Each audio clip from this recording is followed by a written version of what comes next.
الحمد لله حمدا كثيرا طيبا مباركا فيه، والصلاة والسلام على سيد الأنبياء والمرسلين محمد وعلى آله وأصحابه أجمعين. أما بعد، زموږ اوسو خبر شروع په باب د زکات کې نن دا مسله تشریح کیږي چې کم یو مال کې زکات واجب دی او زکات په هغه کې راځي. الغرض حاصل بدی هغه مال چې په هغه کې زکات واجب دی د هغه مال شرط بسی. بعض علماء دا خبره ذکر کړي چې دا بخالی وي د حوایجونه او دا مال بنامي نمو به کې د رشد په طرف باندې رواني وغیرہ وغیرہ وغیرہ. نو موږ به دومره خبره په جواب کې ذکر کوو چې اهل علم په خپل کتابونو کې لیکلي دا هغه مال چې په هغه کې زکات واجبېږي په هغه کې څو شرطونه دي. یو شرط پکې دا چې دا بر دې مسلمان سړی په دې قبضه کې وي په ملکیت تام باندې، د سینه چې بل سړی پکې وي دا قشنه د کې ملکیت ناقص شي. دویم د غمال به د هوایي اصلي او دنه اضافي د خوراک او د څښاک او د جامو د اهل نه، او دریم په دې باندې بکال تیر شوی څلورم دا بنمو کوي په دې طریقې چې نصاب لرشيدلی هغه ارچه به خپل معلوم دي. دا سړی باندې به قرض هم نه، خو په دې کې دا کم شرطونه چې دي په دې کې دوه قسمه شرطونه دي. بعض دي شرطونه دي چې هغه په کتاب باندې ثابت دي او په سنت باندې، او په بعض دي شرطونه دي چې دغه حکم به د رسول الله صلی الله علیه وسلم د احادیث او د صحابه د فیصلو نه معلومیږي. وس راشه یو ځکه مال خودلې شوی لیکن دغه مالک نه دی معلوم، د حکومت مال دی شی وایو وقفي ځمکه ده یا حرام مال دی دې واره کې بسوي. نو اهل المدا خبره ذکر کړي چې دې د زکات متعلق نمبر خبره ده. زکات د زکات د پر لازم دره چې د مال د پر مالک وي، معلوم مالک به یو هغه بده شي مالک چې هغه به تصرف هم په دې مال کې کوي. ځکه الله عزوجل دلته کې اضافت د مال د خپل خاوندانو لکړي دي. خذ من اموالهم ددید مالون موالا وفي اموالهم حق، او رسول الله صلی الله علیه وسلم فرمایي چې ان الله فرض، الله عزوجل فرض کړي زکات د دې په مالونو کې او راوړي څلورمه دا غلسمه څلورمه سستاسو د مالونو په دې ټولو ځینې کې مال مال مال کوم ویلې دي. نتیجه په کې دارو وتلا چې په دې وخت کې د مال لپاره به معلوم سره خامخا موجود وي. د اضافت تقاضا ملکیت کوي. او بل ودا زکات چې په دې کې مولانا صاحب دا خبره وایي چې سړی برجګي فقیر له مال ور کوي، یو سړی برجګي مسکین له به ور کوي، او دا په هغه ټیم کې دا ورکول کېدی چې دا سړی مخکې خوستا اجمال خوستا قبضه کی څه وخلو یو پلان دي سړی د چې پر دې بوساړي بخي. زکات چې بل څوک د ځمکې مالک ګرځي دا پر اساس ملکیت ده چې سړی په خپل دی وشي مالک نه بل له څنګه ور کوي. نو اې دی وجنه زکات علماء لیکره په هغه مالونو کې نشي چې هغه حکومت راجمه کړي چې هغه زکات دی او مال په دی او 15% غنیمت دی او پلان وجه دا چې هغه معلوم مالک نشته، بلکې دا د ټول امت مسلمه دا عمل چې دی هغه حق دی. په هغه کې فقرا هم شته، نو چې هر کله فقرا نو فقیر باندې خو زکات نشته. کته دا خبره ذکر کوي چې دلته د حکومت په تصرف قبضه کړي، حکومت دومره خبره کوي چې د مال د خلکو راجمه کوي د ځان سره ساتي. فقه زکات کې دا خبره ده او مطالب اولنها کې دا خبره ذکر کړل شوې په دویم جلد کې. هغه ځمکه چې هغه کوم وقف ده دغه باره کې به علماء خبره ذکر کړل چې دوه قسمه وقف ځمکه ده. یو د شی وقف دی چې دغه جهت عام دی، لکه فقرا دي دغه مدارس دي مساجد دي او سرحدات دي، مجاهدینو د لپاره مسله ده، د یتیمانو د لپاره مسله ده. نو زکات په دې چې کې نشته نه پکې عشر سره زوجه ده چې دې مالک دې معلوم. اوس کبل فرج او تقدیر فقیر انسان په دې کې مالک شي نو د په قبضه کې رااله اوس به زکات ورکړي کې به نه ورکړي. کله چې به تور مثال د ازمکه وقفي دی او معلوم قوم یا د ازمکه وقفي دی او معلوم شخص لپاره یا د ازمکه وقفي دی او معلوم شخص د بچو لپاره، نو په دې کې اختلاف مابین د علماو کې دی. صحیح خبره ده چې په دې وخت زکات په واجب دی. وجه دا ده وې دا ملکیت په دې موقوف شي کې دا نقل کېږي موقوف علیه لا او هغه د حکومت لري، هغه په دې باندې قبضه لري. دلیل شریف په دې باندې سنت نشي. پیغمبر عمر رضی الله عنه د خیبر چې زمکه وقف کړي و، لیکن په دې کې دا ذکر کړی دی چې هغه د مولانا صاحب عشر اخر چې زکات اخیست لري. دا قشان د بخاری په روایت کې دام راغلی چې لا زکات فی الاموال الموقوفه، زکات نشه په هغه مالونو کې چې وقف فيه، خو لیکن د عام انسانانو د خیر لپاره، لکه په حدیث د خالد کې راځي د خلکو ورته ویل چې تاسو ګرځي شکارو کې داغه نه دي زکات هم والي و فانکم تاسو ظلم پر خالد باندې کوي هغه د خپل زړه چره هغه تیار کړی د رب العالمین په دلاره کې مجاهدین له وقف کړی دا نو چې کوم بخې هغه د پاره وقف شو معلومه مالک رانه کې چې معلوم مالک رانه نو به کوم ځای تاسو زکات پاګه لازم وای نو الغرض هغه مال چې هغه د پاره معلوم مالک نوي زکات پاګه هین شي کېده د ټول عنوان او د ټول درس حاصل ده و چې وسړی به تور مثال هغه چې ما بچا باندې قرض آیا په دې وخت کې اوس په ما باندې زکات شته او کنيشته مې قرض وکړ شماره کدا قرض پرې شو کیفیت باندې چې ته کړ طلب کې غیر تعالی درکې امکان پکې وي نو اې دې په وجوب د زکات کې به دوه قول علماء لیکلي د عبد الله ابن عمر عائشه رضی الله عنها اهل ظواهر هغه به بالکل په واجب نه ده ابن حزم محلا کې سلورم جلد کې داخل سره ذکر کړي ولا زکات فی الدین مطلقاً مطلق قرض کی زکات نشته برابر خبر ده که غیر استلکی او کنه استلکیږي او دا د علی بن ابي طالب مسلک دی سفیان ثوری مسلک دی امام ابو حنیفه رحمۃ اللہ علیہ تقشن د حنابلہ و معنا دا چې انه لا یجب علیه اخراجها نبی واجب په دې باندې استلیدل تر دې پورې چې د قبضه کی راولي به زکات ورکړي لما مزامن السنین چې کم کول نه مخکې ترجوی دا ټول کول نه بورکی درې مسلک د امام شافعی د حسن بصری د زهری په صحابه کې دا روایت د عبد الله بن عمر دی او دا قول د عثمان رضی الله عنه دی وی زکات په واجب دی کله چې به تور مثال ته مطالبه دی قرض مو کې واقع تعالی درکې او دا قول اجي د رسول وجنه یو خو په دې وخت کې د عمر رضی الله عنه په سلام راغلی دا هغه چې ویلي وی خپل قرض دی او هغه چې پتا باندې دا حساب کا او د دې مجموعات زکات به تور ته ورکا ابن حزم په محلا کې دا خبره ذکر کړی دا د ټولو زکات به تو ورکړي دا و چې سره ده چې کوم د قرض ځای دوی په دې کې روایت د جابر راغلی لکه څنګه چې ما به حکیم ذکر کړی د صاحب د محلا دریم د عبد الله بن عمر په خپل دا خبر راغلی دا هغه دا ویل چې د خپل مالونو زکات ورکړي د یو کال نه تر بل کال پوري خو فما کان من دینن کله چې به تور مثال تاسو قرض وي په دغه مسله باندې چې کله وګړي هغه تعالی درکې دی شي دا وګرځو په مرتبه د هغه مال کې چې هغه ستاسو په لاس کې نقد پروت دی او کبل فرج او تقدیر دا قرض تاوي چې په نوم د قرض خو لیکن درکې نه به در باندې زکات نشه کله به زکات چې کله به ته قبض کی سنن کبرا کې ما به حکیم دا ذکر کړی په څلورم چې نو الغرض قرض دوه قسمه شو که په نامه د قرضي نو به په دې وخت کې در باندې زکات نشته و الا که په نامه د قرض نه تیر سره شي نو به زکات ورکړي اې دې وجه ابن حزم توس رحمه الله قول ذکر کړی دی و اذا كان لك دين كثار پر چرته قرض وی او تر پته و چې دا راوځي به زکات ورکا او دا مقصد د امام مجاهد هم دی د میمون هم دی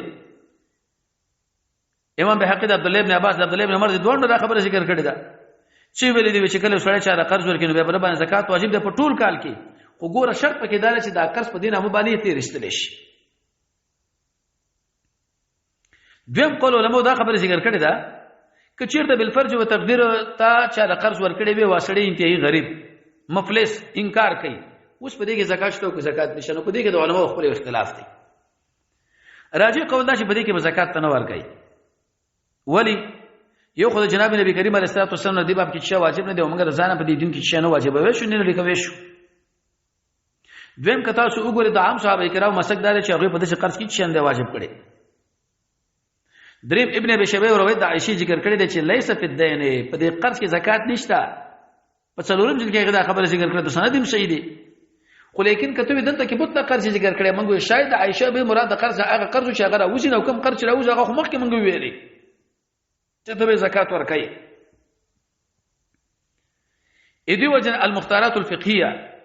هغه کوم دا خبره ذکر کړی دا چې کله دا قرض به تور مثال پتنګ دست شړي هغه تعالی پرواله نشي کولای یا ټیل مټال کوي قدرت نه لري چې تعالی د اصول کې یا به تور مثال بل مسله پکې وي یا بل نو زکات پدې کې نشته که قبض دکې نو په هغه وخت کې چې حولانه حول باندې تیر شو به به کې زکات واجب دی اې دی وجه د سعودي علماء په خپل فتوا کې دا مسله ذکر کړی دا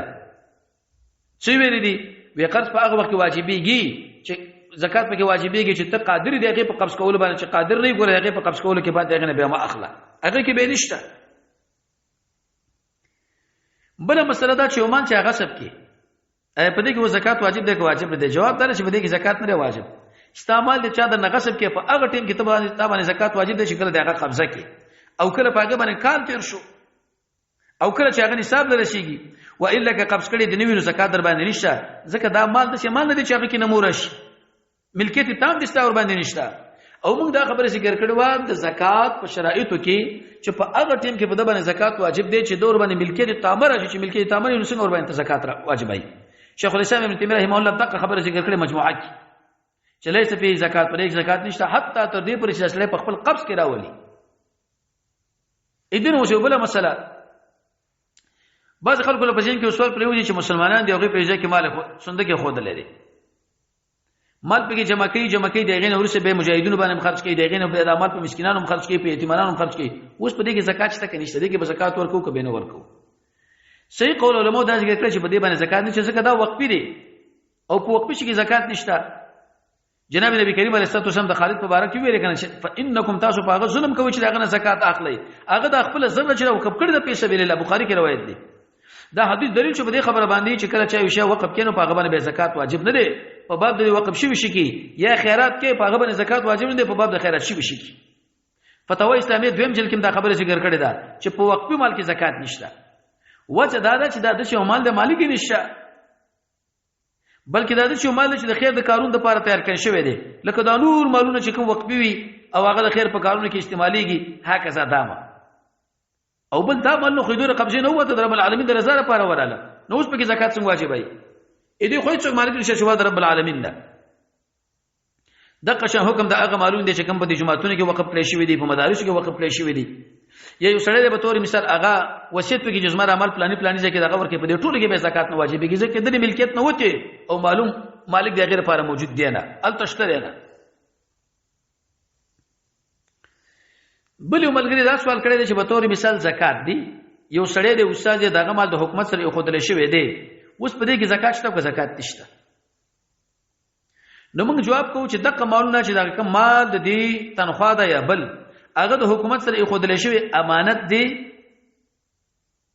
او هغه نصاب در رسیدلې دی او د بل چا مال سره دی او ته به تور مثال چې کله د حکومت سره ستا امانتي ستا د عمل نصاب لري رسیدلې وي او ته طاقت لري چې دغه نه کله وغواړم رښتیا شم نو به پکې زکات واجب دی ځکه دا د مال د چنامي دی کوی که ته ګمانو کې د عمل سره په کور کې خودل شوی دی بلکې د کور نه په مهم ځای کې دا ساتل شوی دی زکات به څنګه واجب وي او که چیرته دغه مالونه به تور انسان مالک په خپل قبضه کې نشي راوستي بلکې حکومت د شي اراده کوي چې دله احسانن ورکی دله هبتن ورکی او لا تر اوسه د په قبضه کې راخست نه ده یا طاقت لري چې په هغه کې تصرف وکړي اې دې مثال په شان د هغه قرض چې کوم په نامه باندې قرض نه په نامه باندې قرض باندې زکات نه وها کسب دي کې نشته اې دې وجه یوسف قرضاوی حفظه الله ذکر کړی فقه زکات اول جل کې دا مسله بل مسله یو مال د شغه د چا سره قرض خو دل شوی امانت نو آیا هغه انسان چې هغه به تور مثال د قرض خودل زکات به دا ورکي کا چا خسته هغه به ورکي یو شړی شا سره مال خودل د زکات به دا ورکي کا چا ځان سره خود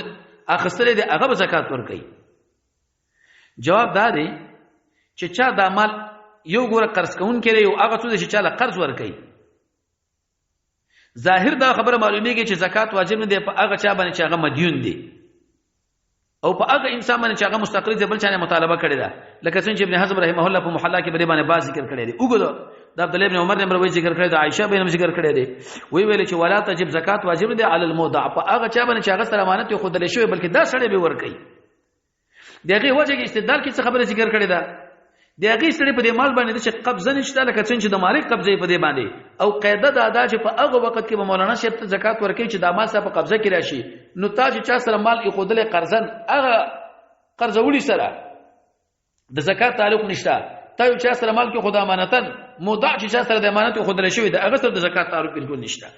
ورانکه تعالی فرمایي چې خو زمينه مالین دی مالونه والا او دا خداغه مال لري البانی رحمه الله به هغه نقل کړی د الموسوعه الفقهيه نه هغه څه ویل دي ويمان انه تجب الزکات هغه څوک چې هغه دا خبره کوي چې زکات واجب دی په دې قرض کې په دائن باندې او په مدین دواړو باندې ودا کول خطا دی اچا په دې باندې خبره نه دا کړي بلکې دا مال چې چاره چې قرض ورکون کړي دا مال چې چاره چې امانت ورکون کړي هم دغه به زکات ورکړي په زکات کې دا خبره ذکر کړي ده بل مسله یو شی کې مال د لیکن ورک دی دا مال پته لګی چې دا بوزمن قبضه کې راځي که بنه راشي یا د شو مال دی چې هغه موږ د خوانه غصب کړو خلکو وتختو یا د شو مال دی چې هغه به تور مثال په صحرا کې د پنکلې شوې دی خو لیکن زه اوس دغه خاوند دی ورک دی یا مالک له معلوم نه دی یا د عمل پتی شوځه کې قرار لري چې بالکل د نمو طرف باندې دا وړاندې کېدل نشم چې په ځای باندې شتاب دی اوس بل زکات څه مسله ذکر کو اهل علم دا خبره ذکر کوي چې زکات واجبېږي په هغه مال کې چې هغه کې نمو چې نمو پکې نه پایږي زکات نشته به برابر خبره ده کدا نمو حقیقتا وي او کدا قشن دا تقدیرن وي لکه نقد پیسې تاسو دی وړ وړ کړه په خپل دلیل په دې باندې قول د پیغمبر ته جناب نبی کریم علیه الصلاه والسلام چې ویل دي و په بارد هغه ګړو کې زکات لازمي کړي دي ان تكون صائمه چې هغه څر والی امام بخاری روایت ذکر کړي دي او بل حدیث مسلم کې دا راځي رسول الله صلی الله علیه وسلم فرمایي چې ليس علی المسلم په مسلمان باندې په باب د پرس کې په باب د غلام کې صدقه نشته نبوي چې عبدالله به د حدیث په تشریح کې څه فرمایي وی حدیث د دلیل په دې خبره باندې چې زکات واجب دی په هغه څه کې چې هغه کې نمونې دا رغه عبارت مقصد دی دلیل په دې خبره باندې هغه مالونه چې هغه د نمو ولا نه هغه کې زکات واجب نشو چې کوم کې نمو یې هغه کې به زکات واجب شو او بل مسله هغه مال چې انسان دغه عاجز هغه دوه قسمه دي یو دا چې دا عجز د ما د وجن راغله ورکېدل دغه د وجن راغله به بده کې زکات واجب نه دی او بل دا چې دا عجز د شری د خوان راغله ورکېدل د دغه خوان راغله دی به بده باندې به زکات واجب دی وجه دا و چې د ولې د مال په حفاظت نه کو دی پر خود غریبانو حق تړل شي د نور خلکو مسله تړل شي و د په دې وخت کې به پروايي پاږي کې کړي د نو زجرن د باندې موږ زکات واجب کو چې ادر پاره به د شکار ونه کی بل موضوع چې آیا وې د نصاب شرط په زکات کې نه مخکې موږ ویل شي او دا شرط دی په هغه مال کې چې هغه بلوغ نصاب رسیدلی حکمت باندې کې ښکارا دی وې چې کله د اعمال کمی به تور مثال خپل خامل لکافي کېږي نه اهل بیت ور کافي کېږي نو بل چاله به څنګه ورکی خو چې کله نصاب لور رسیدو به غزيت شي شو نه حکمت وزدا خبره ذکر شرط په دا خبره لازم کړه حکمت نه چې د دې وخت کې د اعمال راول غریبانو لمر کتر سو هغه نه پیدا والی وصلی الله تعالی علی خیر خلقه محمد و علیه وصحبه اجمعین